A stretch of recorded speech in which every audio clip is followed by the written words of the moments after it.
So today I would love to share with you how I have been growing potatoes in my Greenstalk vertical garden. It is so much fun to grow potatoes because you really don't know what is underneath that soil until you get down there and it's harvest day and you can dig in the dirt, and it is so rewarding. It's just so much fun. So really, probably the only problem you're going to have with growing potatoes in a Greenstalk vertical garden is deciding which kind you want to grow. Now, I have grown so many different kinds of potatoes over the years, especially here in my square foot garden. I was growing fingerling potatoes, but I've grown red Norland and purple majesty. There's so many different kinds, and I encourage you to do a little research and decide what is best for you. Now, whenever you are doing your research, you'll notice that most likely it will say that the potato is an early season, a mid, or a late. And I like to grow early in the Greenstalk vertical garden. Now the fingerlings I think would grow also very well in a Greenstalk just because of their size. Those are more of a mid-season, however, which is not really much later than the early season. All this means is when you plant in early season, it'll take it about 75 days when you plant it till the time that you harvest it. And that's great because we get those potatoes usually in the Greenstalk about 2, maybe even 3 weeks before the last average frost date. And then we harvest them, and so you're going into the summer by that time. And then you can plant things like peppers and cucumbers after you've harvested your potatoes. So that's a benefit of planting an early variety. So the Yukon Gold, along with what's called red Norland, and that's a popular potato for the home gardener, both of those are early varieties. So once you've selected your variety, then just determine your average last frost date. And I like to buy my potatoes about anywhere from 4 to 8 weeks before that date. A lot of home gardeners like to do what's called chit their potatoes, and that just means we're going to get some little sprouts growing on the potato. So when growing potatoes, you want to use what are called seed potatoes, and you can buy these at the home improvement stores. I like to get mine at what's called a feed store, and the feed store has a great price. They usually sell to farmers and that kind of thing. I think I can get my seed potatoes there for anywhere from about 60 to 70 cents a pound. So a great price at the feed stores. Now, I did buy some seed potatoes at the home improvement store one year. Unfortunately, these were in the box too long at the store and on the shelf, so they actually sprouted and they had white sprouts coming out of them, and you don't want to use something like this. So I had to return those. So here are some that I got from the feed store. And to chit your potatoes, you just lay them out in a single layer. I like to put the side of the potato, which has more eyes on it, facing up, and I'll just put them in indirect sunlight. After about a week, you'll start to notice there are growing little tiny sprouts, and then after about 2 weeks, they look about like this. Now, after they have started to grow little tiny sprouts, especially with these potatoes, you might want to cut them so you'll have a lot more seed potatoes. So this little potato, I'll leave it like it is and just plant the whole potato. But this one is big and it has a lot of sprouts coming out of it. So we can easily just determine how we're going to cut this. You want to cut it so that there are about 2 sprouts coming off of each piece of the potato. I'm going to leave it like this. These have about 4 sprouts coming out, 4 to 5 sprouts each. So I'll just go through each potato and we'll put those back in a single layer and let those scab over so they're nice and hard. You don't want to plant these directly into the soil just yet. You want to let them scab over, like I said, at least about 3 days prior to your planting. If you put them in the soil when they're still moist, they for sure will rot on you, and you do not want them to rot. So about 2 weeks before your average last frost date, you can begin to plant your potatoes. Also, another thing you might want to do is check your soil temperature, and it needs to be at least 45 degrees Fahrenheit. And I found that with the Greenstalk, I really always have warm soil in there, except, maybe not in the dead of winter, but it warms up pretty quick. So this soil temperature is ready to go. Also, the best air temperature for growing potatoes is anywhere between 60 and 80 degrees Fahrenheit.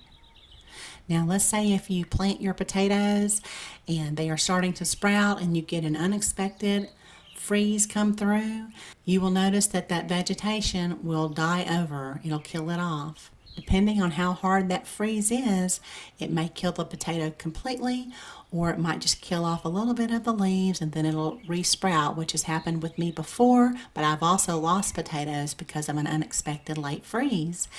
So on the Greenstalk website, they have some new frost and insect covers over there. So feel free to check those out. There's a new design for them, and I think they also come with a 5-year warranty. So definitely something you might want to consider using. I am a Greenstalk affiliate, so whenever you use my code Rainbow Gardens at checkout towards the purchase of a Greenstalk vertical garden, you will receive $10 off your purchase. Also, I will provide a link to their website below in the description area of the video. And whenever you shop for maybe accessories over there, I will receive a small commission, and I greatly appreciate your support whenever you're using my link or my code at checkout. It helps me make more videos like this so you can get to growing in your Greenstalk too. So at this point, hopefully you've selected an early to mid-season variety. We've looked at our frost dates, we've chitted the potatoes, and now we've checked our soil and air temperatures, and we know everything is ready to go. One of the most important considerations when you're growing potatoes is making sure that your soil is very well draining. Potatoes do not like sitting in just wet, compacted soil. I've actually grown them in a container before. I didn't use a really good soil mix, and all of my potatoes rotted. So this is one time you really want to pay attention to your soil mixture. And a lot of you already know that I like to use the soil mixture out of the Square Foot Garden book, and it is basically real easy. It has 3 components. You have some peat moss and then some compost, and the compost you should use should have about 5 different ingredients.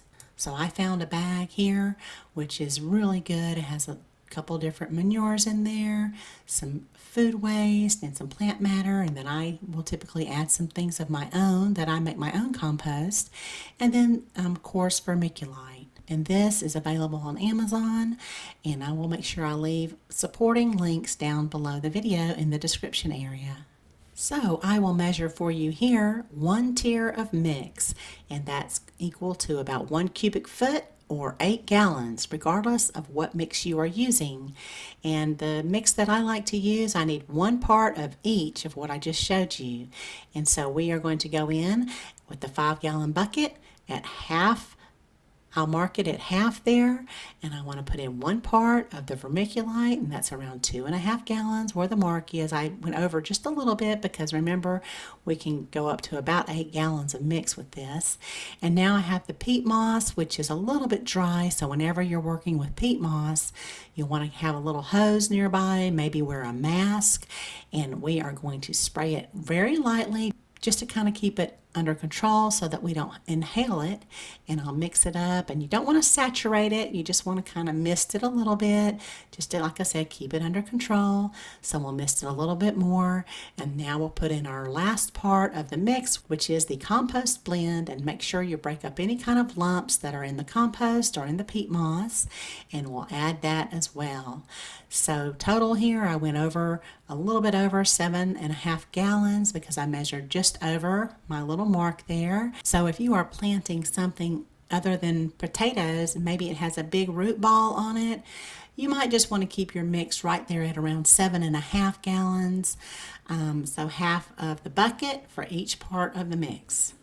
Okay, so now it is time to plant the potatoes, and I filled one of the tiers of the original planters, almost halfway full of the mix, and you'll notice how well draining this mix is.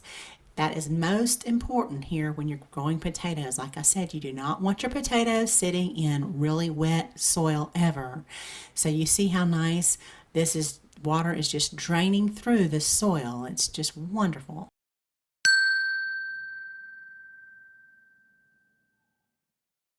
So now take your chitted potatoes and put those sprouted side up.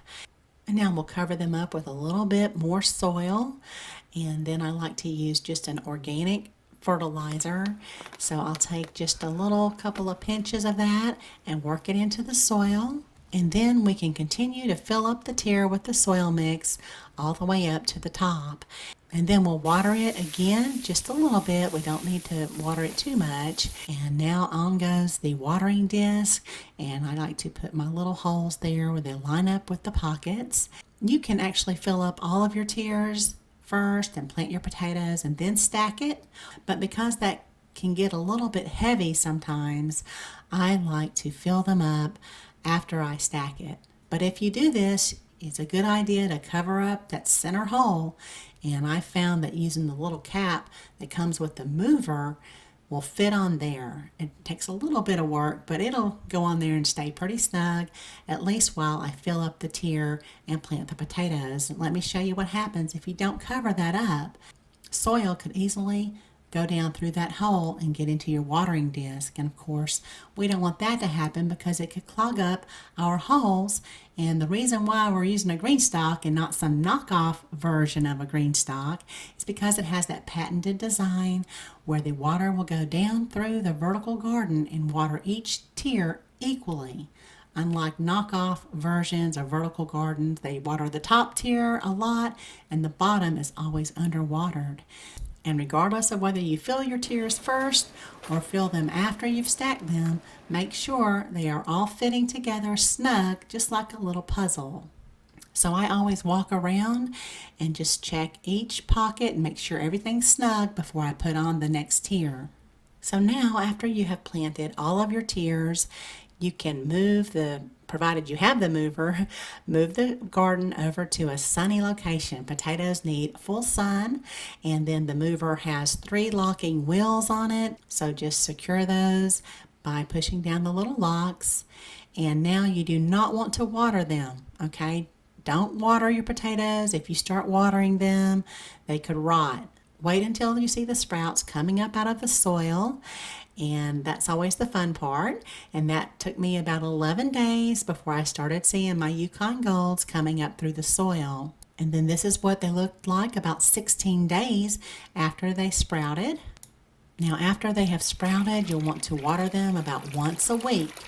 And make sure that your water reservoir there at the top is free and clear of debris like leaves and pine straw. As you see, I have some in here, but really you want to try to make sure you keep that clear because some of that could go down through the system and into the watering disc, or they could clog up the top watering reservoir, and that would decrease the water that your top tier is receiving.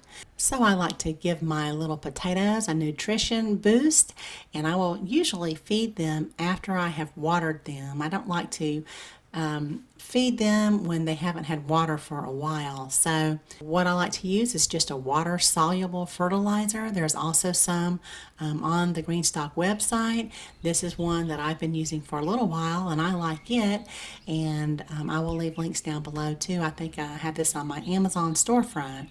So I will mix this not according to directions. I like to put 1 tablespoon per gallon, and this is a perfect little watering can. I think I got this at Lowe's, and you can mix 1 tablespoon, like I said, per gallon, and I will just go in and directly feed each pocket about half of a cup, or maybe a tiny bit over half a cup of solution per pocket. Now, if you start to see little potatoes like this popping up out of the soil and they're green, and that's because they have been exposed to sunlight. So you never want to have your potatoes coming up above your soil.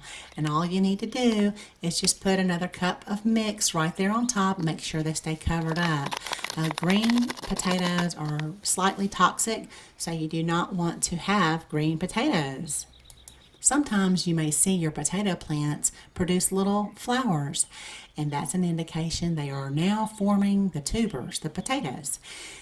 They don't always flower for me, but sometimes they do. That's just what that means. And I personally had no problems whatsoever growing the potatoes in the green stalk. A lot of people may have problems with an insect called a potato beetle, and this is what it looks like. So just know that if you see this insect on your potatoes, that you most likely will also have that problem next year, and just be proactive and cover it up with an insect cover. Now, don't get scared if you see your potato plants falling over and turning yellow. Most likely this just means you're getting close to your harvest date. And so if I start to see this happening, I will hold off watering my potatoes. This will give them a thicker skin, and it'll be a lot better when you go to harvest them.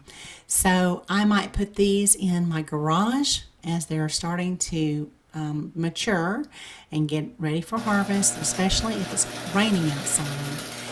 If you're expecting rain just prior to harvest and you don't have somewhere you can move them to protect them from the rain, you could probably just throw a tarp over the top of them too. All right, so now it's time for harvest, and I like to use my big wading pool for this.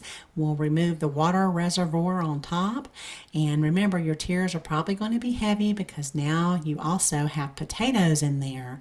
And I think I ended up harvesting almost 10 pounds of potatoes.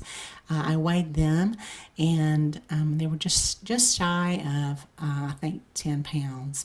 So if you have some dark potatoes in there, those are most likely your seed potatoes, the ones you originally planted, so I just discard those. But the rest were looking wonderful, and it is, like I said, so much fun to get down there and start emptying out your tiers and seeing all of the wonderful potatoes, and just so wonderful. So there you go. I hope that you can also grow potatoes successfully in your Greenstalk vertical garden. And if you have any questions, leave them down below. I'll be more than happy to try to help you out. And thank you so much for watching. Y'all have a beautiful day.